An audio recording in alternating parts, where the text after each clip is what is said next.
Okay, boss, let's get this show on the road. See, I rehearsed that line to sound like a person who is compelling in his delivery. Okay, boss, it's time to get the show. I don't know why I put a fucking accent on, but always like, and I sound whiny otherwise. It's like, why do I put an accent on? Like, fuck, do I have to be that Indian or that international? Can I find a little middle ground that gives me a bit of poise and panache and gives me a bit of identity of my own where I sound like I want to sound? And I think, it's anyway, not bad. Some of it is there. There are some situations where I'm myself. The problem is, catch me 2 minutes into anything, and I'm more fluent in my space and I'm more comfortable in my stride. But it's this beginning, when my comedy shows, I'm like, hello, Bangalore, and just suddenly fucking this British bacha fucking shoot suddenly has come out, and like, where did this guy come from? Prince Andrew's illegitimate spawn. He's arrived at this bar on 12th Main, and suddenly like, hello, are we well? And fucking Russell Brand humped a tree, and that's where I was. But clearly, I'm glad for all of you. Not glad for all of you. I'm glad. Thanks to all of you listening to this podcast. It's given me, and that's one of the reasons I do these things. It's a way of expressing my thoughts, as I repeatedly say on this podcast. It's a way of airing, not my dirty laundry. My laundry is always clean. In fact, if it's dirty, I get rid of it. But it's a way of just communicating my things, and I don't journal like many of you might. This is my journal. This is my place. But it also helps with diction. I think, imagine in the description of the podcast, this is to help him speak better. No one will listen, right? But this is the podcast, or this is an opportunity, or this is the place, or this is podcast for to help him speak like himself.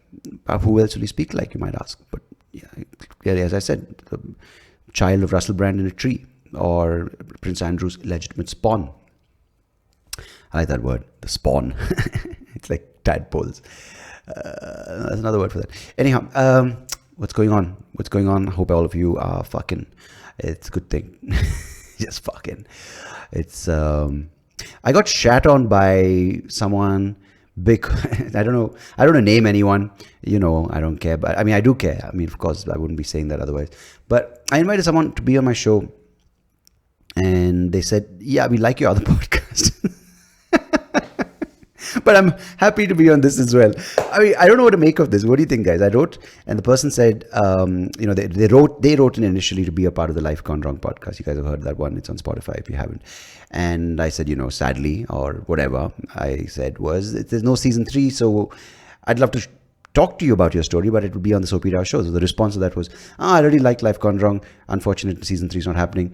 This podcast is okay. It's interesting, but I would have preferred I thought it was like, fuck, hilarious. I'm not, it's not pissing me off. I'm just saying it's really funny. I don't know. I don't know what to do, because I'm just like, so basically you're saying this podcast is shit, and I'll still do it, which I'm confused about. If you just said I'd have rather been on Life Gone Wrong, I found that as to be a good podcast. This one, not so much. Thank you for asking. I understood. Very clear signal. Okay, I don't want to be on this podcast because, in my opinion, it's shitty. Life Gone Wrong was good. When it does reopen, let me know. When it does get renewed, let me know. But instead, all this has been said, and instead of just saying goodbye, it's like, I'd like to be mixed signals, if any, my friend. If you're right now looking to find a partner, and you want to discuss mixed signals, I just got it from a potential guest. I don't know what to make of it. Can Dr. Love tell me what to do about my plight? I'm going to call it one of those newspaper things. Hello, Uncle Handy. I've been rejected, or at the same time, I've been dealt a backhanded blow or a backhanded compliment. A backhanded blow? That is a blow. A backhanded blow. A backhanded compliment. What do I make of it? What you must first do is look within yourself and understand, do you want that person to want you, or do you want yourself to want that person? And when you realize that truly within what it is that this is a manifestation of inadequacy that you're projecting onto that partner, that's when you will realize that the relationship is nothing but a momentous understanding of the true ego within yourself. And again, your ego comes up in this episode of the podcast. I'm sorry, I will change the word ego to value in who you are and your understanding of you should not worry about what that person wants, but what you can give. Wow, that sounded like good sound advice, Miss Uncle Handy. But hey, by the way, I did a talk for kids yesterday. Now, not that kind of nonsense that you might be running through in your mind. What kind of talk did you give to kids? Motivational? No, it wasn't motivational. Or it was okay. You guys probably heard the interview, if you haven't, with Swati, who's head of Tapas, the school. So she asked me kind of to do a talk because the kids in her school are doing this thing on senses, sensory perception, on how each sense holds its own place and why it's so important, etc., etc., etc. So I was roped in to do the visual element, or rather lack of, and I so what I did was I actually put some points down just to understand what am I going to do for kids, right? Because I clearly can't do stand up. Like, guys, by the way, the other day my wife and I were banging. So what do you think about that? What do you think about anal? And he's like, I don't like anal. No, can't do that. So I have no material for kids. I don't do stand up for kids, but I did have some points to share. Now, when you go into a situation, you expect kids to be like smaller versions of us, where they're just sitting and listening. No, they're really quiet. And when they're given the green light to talk, it's fun. And I really didn't have any expectations. In fact, I said, you know what, this is going to be interesting, but I've committed, and I think it's really important to stick to a commitment, is what I was thinking inside and outside. And I signed on to the call. I logged in. It was fun, I'll be honest with you. I really didn't expect to have fun. Or not fun alone, but I really enjoyed myself, because I think, Swati, if you're listening, thank you for inviting me. And I'm not just saying it because in the off chance that you might hear it, but genuinely thank you. The kids are really, really awesome. One kid wanted to go, and so the things were like, there was no obviously life advice, maybe a couple of sentences that I told them about what stand-up is, how jokes are fun, how jokes are important, and they should be funny, of course, and how jokes are important. Am I overriding the mic? If I am, I'm sorry.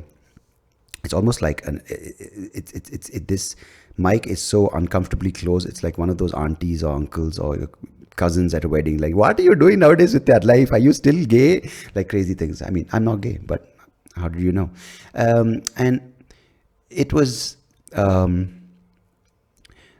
nice. So it was one of those things where I said, it's important to laugh and learn how laughter can be a better tool to cope with life and what life throws at you than, say, anger or aggression or whatever, right? So the kids got it. They're like, yeah, I like to laugh. It's good. So then they decided to introduce themselves, tell me what they do. Not like what they do is really sort of that different from each other. They're like, yeah, we go to school. It's not like one person like, I just realized that, I really like the idea of how mold can lead into a better ecosystem for flowers, and especially a certain kind of hydrangea that thrives in that mold. Now, they were like, what I want to do when I grow up, what I want to be when I grow up, their age, etc., their names. And they're really, really fun. There was one girl, she's really, really sweet.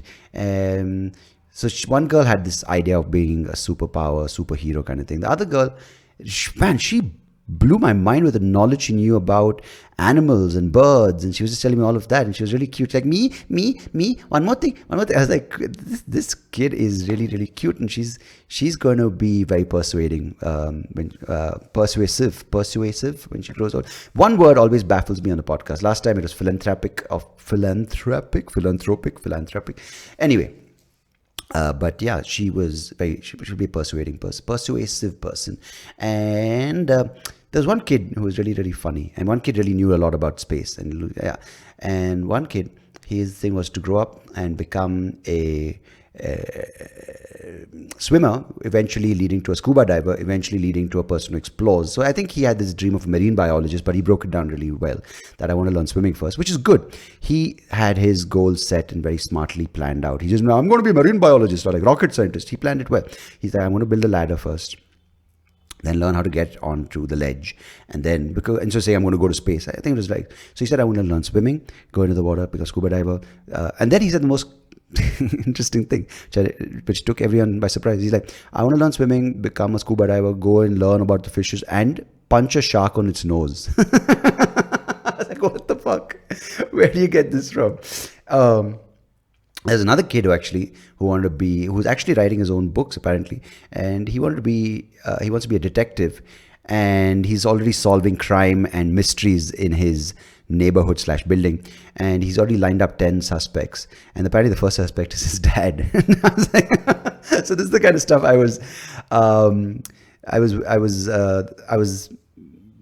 this kind of stuff I was witness to.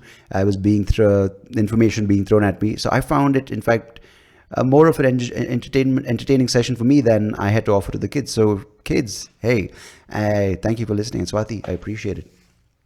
But yeah, man, these kids have, I feel really bad that they have to do, I mean, not bad, like, oh, like, that's not even bad. That's just like really bad sitcom show.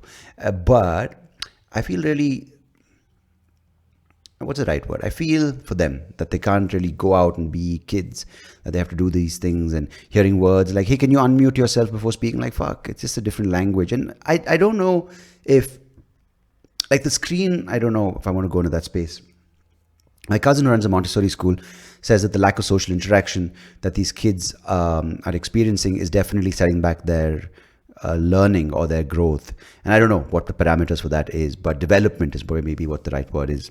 But is there some study, of course, which will probably come out sooner than later, saying that the COVID impact on children's development, mental development, maybe as a result, psychological, physical.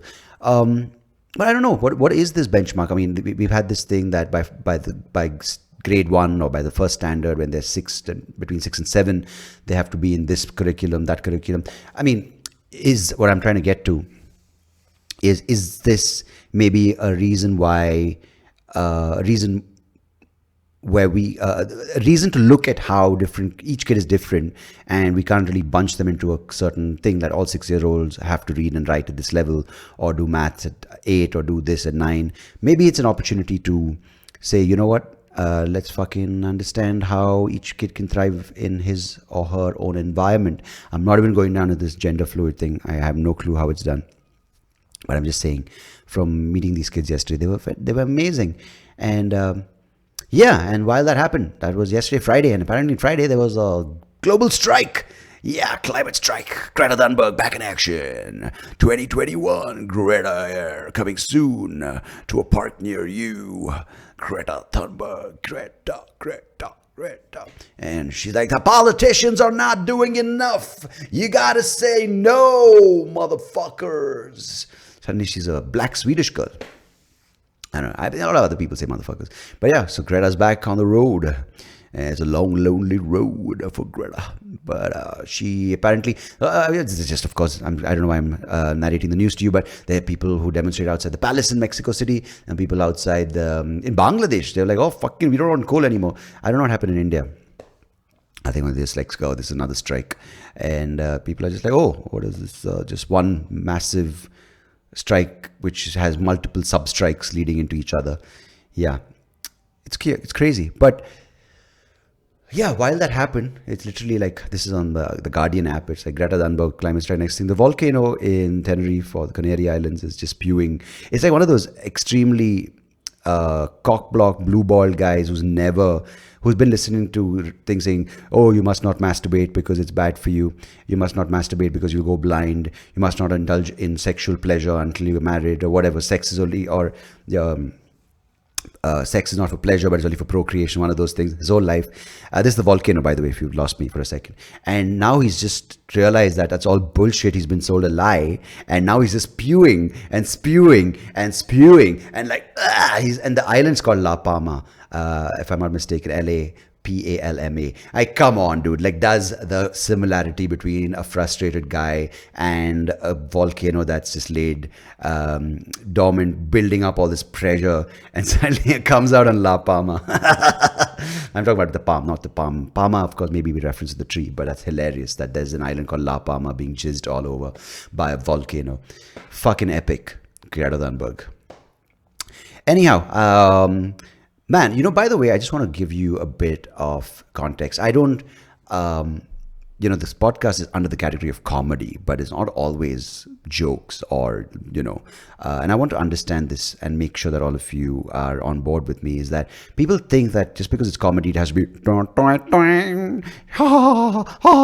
no. That's also comedy, but that's also really a personal choice. I was going to say shit, but it's a personal choice. And I try to keep this under the category of comedy and lifestyle, and I didn't really select the right boxes with comedy. Lifestyle, I wouldn't say social commentary, but it's also society. I talk about anything and everything that I go through, I experience, that I read, that I'm told about, that I discuss, that I bitch on. But it's comedy in a sense that I think comedy doesn't need a label where it has to be comedy. Comedy is life, and I think that's where I'm trying to bridge comedy, laughter into this idea that you can have serious, you can have sad, you can have funny. And the thing is, you don't have to have a category where, okay, now we're in the comedy mode, we have to listen to comedy podcasts. My podcast kind of bridges all that. You can talk about spirituality, I can talk about food, I can talk about fucking, I can talk about volcanoes jizzing on islands called La Palma, I can talk about kids, not in the, oh god, can I have read out of that? Let me read out of that. You can talk about Greta Thunberg, you can talk about kids, you can talk about economics, you can talk about society, lifestyle, money, you can talk about spirituality, you can talk about volcanoes jizzing on islands called La Palma, and all of it is cool in my thing, and that's what I'm trying to do, and I hope you enjoy that effort on the attempt. Apparently I can't say won't, I say want, and attempt clearly is a word. I don't know, I'm a little more aware of my words and the way they're coming out of my face. So attempt, I hope you appreciate and enjoy the attempt at bridging all these worlds together and not diversifying and making them distinct little boxes of what they are. Comedy can be life, life can be comedy, comedy can be society, society can be comedy, comedy can be food, and food can be comedy. My point is, everything and anything goes on this podcast, because you know what? It's my podcast. And I hope I didn't speak too loudly into the mic. It's either too soft or it's too loud, but I think I might have overloaded at places. I'm sorry if you had your volume high and I suddenly went in your ears. I do ask for your forgiveness. Anyway, I think that's a wrap for today's episode. If you want to say hello, read to me. Yes, it's a very interesting way of saying write, but it's read to me on SoapyRao@gmail.com. And if you want someone, or if you want to be on this podcast with me where I can talk to you, you want to share your story, do write in on SoapyRao Show. SoapyRao being SoapyRao. SoapyRao@gmail.com, SoapyRao Show. Or you can get in touch with me. There's a way. Where there's a will, there's a way. My name is Sundeep Rao. This is the Soapy Rao Show. And as always, I appreciate you for listening. I appreciate you for who you are. I have no fucking clue who you are right now, but if you are someone and who is worth appreciating, appreciate yourself first, and I think the rest will follow. Well, till next time, goodbye. God bless. Take care of yourselves. Cheers.